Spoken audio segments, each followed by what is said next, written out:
Hello, my name is Nicole, and I would like to welcome you to the fascinating, if somewhat frustrating, subject of AP Chemistry, also known as Advanced Placement Chemistry for those IB students. This show will help teach you how to do some of the basic things for each individual AP test, along with the information necessary for the AP test in May. So you might want to pay attention. The first unit we'll discuss is thermochemistry. And the first subject of thermochemistry that we will discuss is energy and work.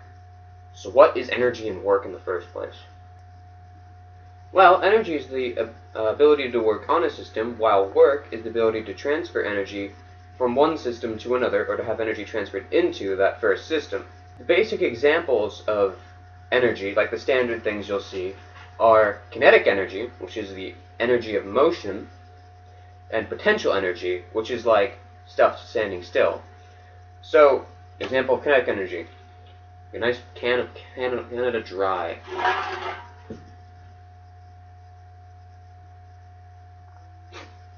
You saw it move.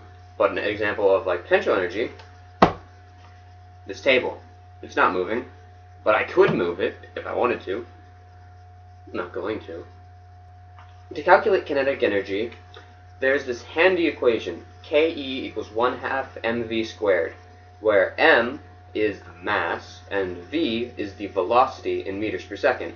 Remember, you have to keep your units correct, or otherwise your answer will just be like some weird jargon that's off by a few places. So for that equation, remember, you have to keep it in kilograms for mass and meters per second for velocity.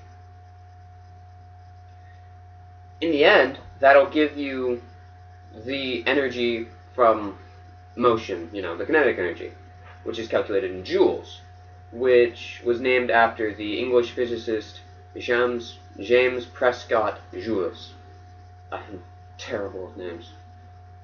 This equation is nice, but it doesn't work for everything. For example, ideal gas, this equation does not work. So there's a separate equation that you have to use for that. Kinetic energy, Ke, equals 3/2 R times T.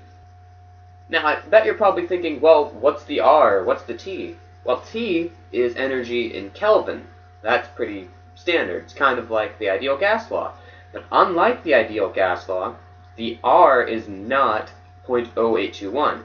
It's 8.31 moles per joule Kelvin. I don't know why. It's just some calculated variable. Another little piece of information that you might want to remember is internal energy, which is like the energy within the system, which is the kinetic energy plus the potential energy. Moving on though, here's an equation for like the energy change that you probably will remember from basic chemistry. Q equals mc delta T, where Q is joules, m is mass in grams, C is the specific heat, which is like that heat where 1 gram boils at 1 degree, moves up 1 degree Celsius, and then there's the change in temperature, which can be either Celsius or Kelvin because it's an absolute value there. Well, not exactly an absolute value, because with absolute value it's always positive, and with this it can be positive or negative. But regardless. Of course, this equation doesn't apply later on when you're going through several phase changes, but we'll come to that in a few weeks. Now we come to work. Oh, I hate work. It really sucks. And we'll talk about work's effects on the system, I guess. To simplify the interactions that work has on the system, anything that's like being done on the system, that's a positive value. Anything done by the system is a negative value. What does this mean exactly? Well, it's kind of like drinking a nice Canada Dry soda. Stuff that goes in is a positive value because it gives you energy that you can, stuff that you can break down, and it'll give you energy and you can move. But work that's being done by the system is kind of like running a marathon in 10 minutes, then doing push-ups for 3.5 hours. You're going to lose energy, And just as like an extra note, if anyone ever does that, they're crazy. Aside from the fact that they lose a whole lot of energy, you gotta take into account, you know, sweat, water, muscle tone, all these other little things that eventually break your body down. Let's move on, though.